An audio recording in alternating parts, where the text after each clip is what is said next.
vamos agora para a segunda temporada do Gigante. Diários de uma apotecária. Eu quase falei hipotecária de novo, porque a gente fica falando o nome errado, aí quando vai falar o nome certo, erra.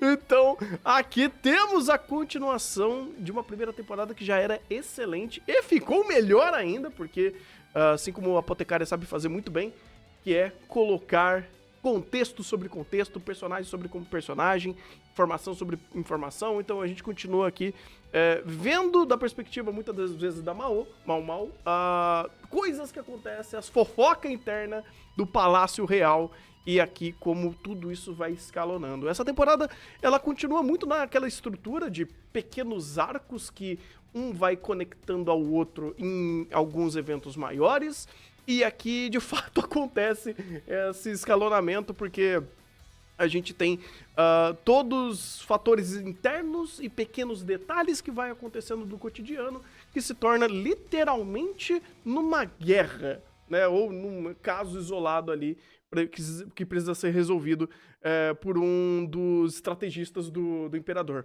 E, cara, que temporada boa, cara. Como é bom ver Apotecária, rapaz. Olha, é um espetáculo. Ele sempre tá fazendo, sempre na mesma tocada, seguindo a sua mesma proposta, sua mesma estrutura, e ele consegue ir tocando muito bem esse roteiro e sempre acrescentando cada vez mais elementos para tornar todo esse quadro criminal, esse quadro histórico cada vez mais rico, complexo e conectável, porque a Apotecária faz um trabalho maravilhoso de saber que esse mundo é vivo e que eventos podem e vão se conectar um ao outro dependendo do seu grau de prioridade e até mesmo como as ações dos personagens vai fazer esse mundo ter alguns direcionamentos, principalmente do Jinshi, né? Porque ele é um dos personagens que mais...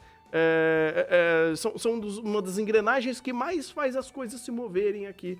Porque a Mal ela tá mais na perspectiva dela de observadora e ajudar de vez em quando. Mas o gente que realmente tem um cargo que importa, que faz algumas coisas se moverem aqui. Vamos pra temporada de ora, se não são as consequências das nossas atitudes. Sim! Porque, né, o Thunder falou, o ápice da temporada é o conflito aí, que é uma pequena guerra que acontece. Mas tudo isso só acontece justamente por uma série de desencadeamento de consequências das atitudes dos personagens, da Mal sendo a doida das drogas, mas enquanto isso também uma excelente detetive resolvendo os mistérios do palácio. Em tudo isso interagindo com a treta política anterior a ela em relação ao palácio, consequência da gestão do antigo imperador ali, o vozinho do, né, vamos considerar nessa perspectiva o vô do Jinji. Uhum.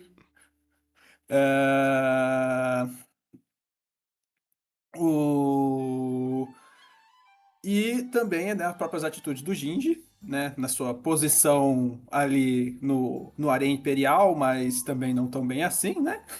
Uhum. E a temporada em que meio que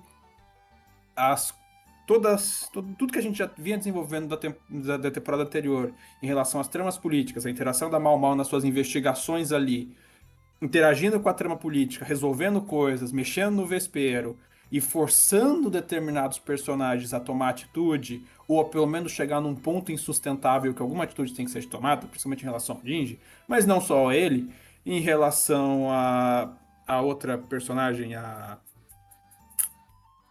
Qual Deus do delas? céu. A Shisui? Shisui.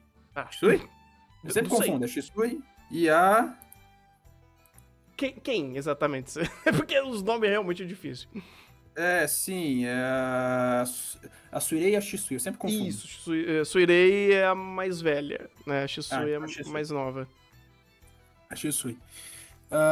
E, sinceramente, eu acho fantástico como Diário de Apotecária consegue unir.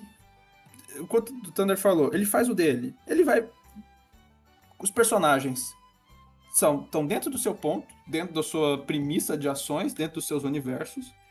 E eu acho primorosa como ele vai fazendo todas essas amarrações de micro das pequenas ações dos personagens amarrarem e escalonarem até a consequência macro, que é a guerra, vamos dizer assim. Uhum. E como tudo isso é bem amarrado, e como ele consegue desenvolver tanto do âmbito de mistério, quanto do âmbito de causa e consequência, quanto do âmbito de trama política, quanto do âmbito de estereótipo de desenvolvimento de personagem, né? Os personagens em Apotecária também são bem estereotipados, né? Haja visto o Lacan, haja visto a Mal Mal, haja visto o irmão da Mal Mal, também é outro. Mas dentro dessas caracterizações específicas, desses trejeitos de personagem, desses quase manias que eles têm, ele consegue amarrar essa trama de mistério, essa trama de pequenas resoluções num macro muito interessante e num macro muito bem fundamentado, né? Ao ponto de que encerrou-se um grande arco e encerrou-se um grande arco em que as consequências foram postas à mesa a ponto de mudar permanentemente o status quo de muito personagem aqui. E ansioso pra ver o que vai ver depois, mas não sei, acho que o povo quer comentar mais coisa aí.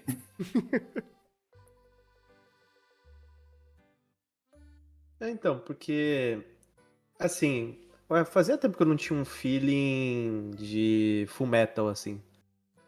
De um roteiro tão bem organizado, tão bem estruturado, a ponto de fazer com que cada um dos passos dados pelos personagens faça sentido no momento, e quando você vê isso se distanciando do tempo mais à frente, faz mais sentido ainda.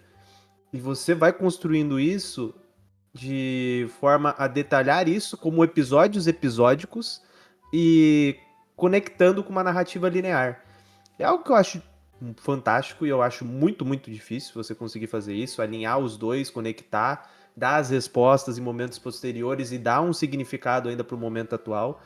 É um estilo de narrativa difícil de se escrever, difícil de executar ela e fazer sentido no longo prazo. E, pô, eu acho fantástico como ele consegue fazer isso. Principalmente o como ele consegue apresentar isso pra gente, porque tem uma qualidade de direção também acima da média, na forma como ele consegue apresentar as informações, como ele consegue ser didático. Tem muita coisa ali que é difícil de você pegar de primeira se você não tiver conectado, principalmente porque tem toda uma teia dentro dos próprios episódios dos eventos que ocorreram e da relação de causa e consequência dentre os personagens, dentro do ambiente.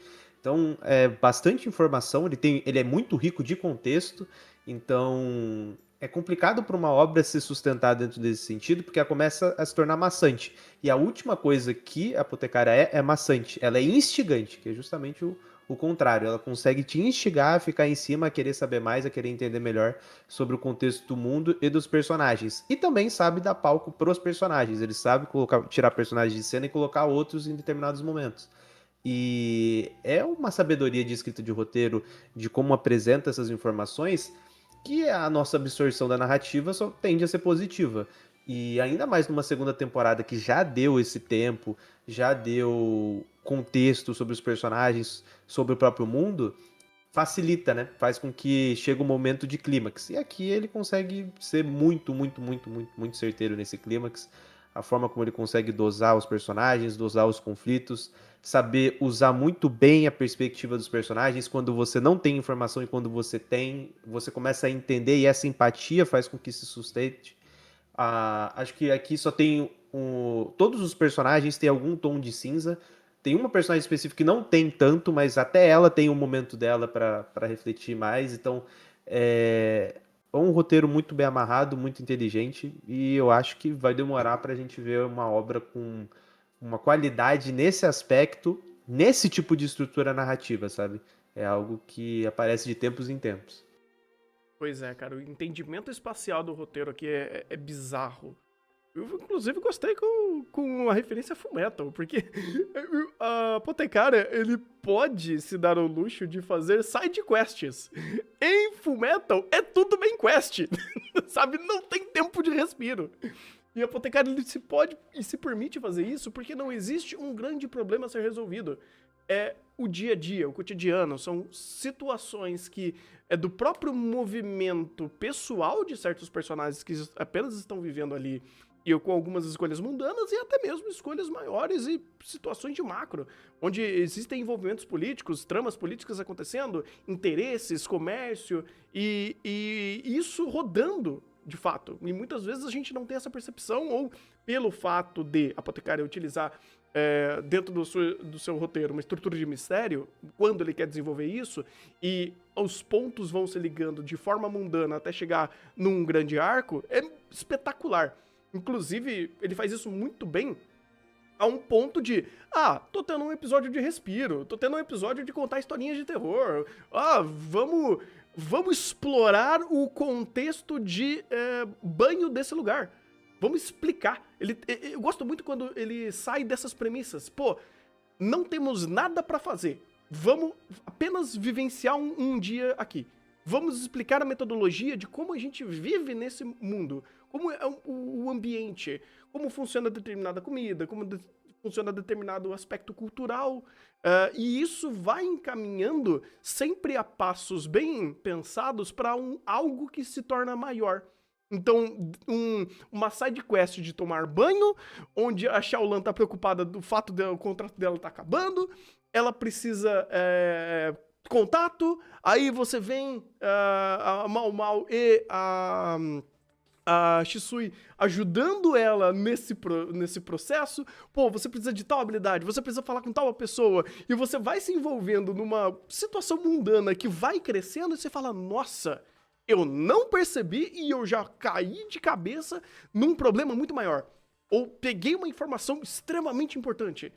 E ele abraça isso, e como ele tridimensiona para todas as peças do tabuleiro. Porque todo mundo tem esse tempo, todo mundo tem esse momento, e é engraçado até, a própria Xiaolan, ela era só uma personagem ali, era só uma amiguinha que nem tinha tanto foco, era quase um alívio cômico, e do nada, pum, essa personagem vira importante. Ou essa personagem tem importância. Não pelo mundo, mas até a própria Mau Mau. Sabe, até um aspecto muito de perspectiva, muito pessoal, se torna importante no meio dessa narrativa. Porque a Apotecária lembra sempre que todo mundo aqui é ser humano.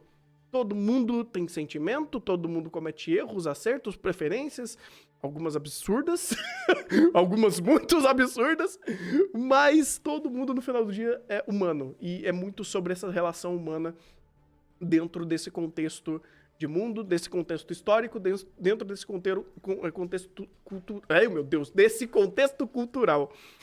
É simplesmente maravilhoso. E, obviamente, e felizmente, a OLM e a Toho fazendo um trabalho excepcional de produção. A gente continua tendo uma excelente direção, uma excelente trilha sonora, uma excelente fotografia, tudo que ajuda a compor ainda mais essa experiência de Apotecária, que já tem um roteiro tão fechado, tão redondinho, e quando você tem uma produção boa, que sabe aproveitar tudo isso e apresentar pra você, só vira, de fato, uma experiência maravilhosa, um dos melhores animes desse ano, facilmente. E não tem como, cara. Aqui é 10, um 10 redondo, um 10 sólido, e que vem a terceira temporada quando precisar ver.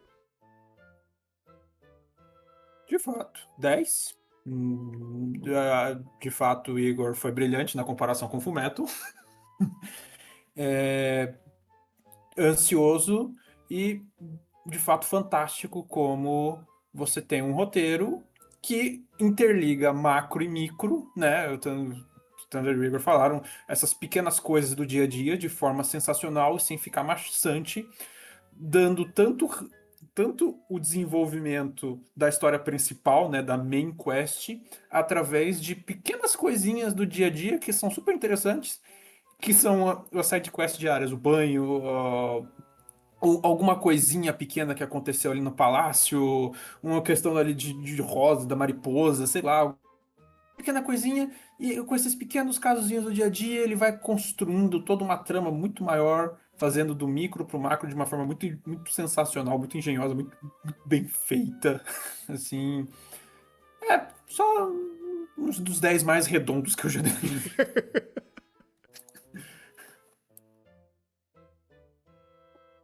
10 pontos. E o nosso chato dando 10. Então, ó, esse 10 tá ali, ó. Pum! Selinho, craque do jogo. Ai, ai. Que bom, cara. E, ó, eu acho, inclusive, foi o meu único 10 desse ano até então. Espero conseguir distribuir mais 10, porque tá foda, cara. Tá difícil. Vamos ver se essa próxima temporada vai me trazer 10, porque olha, tô precisando.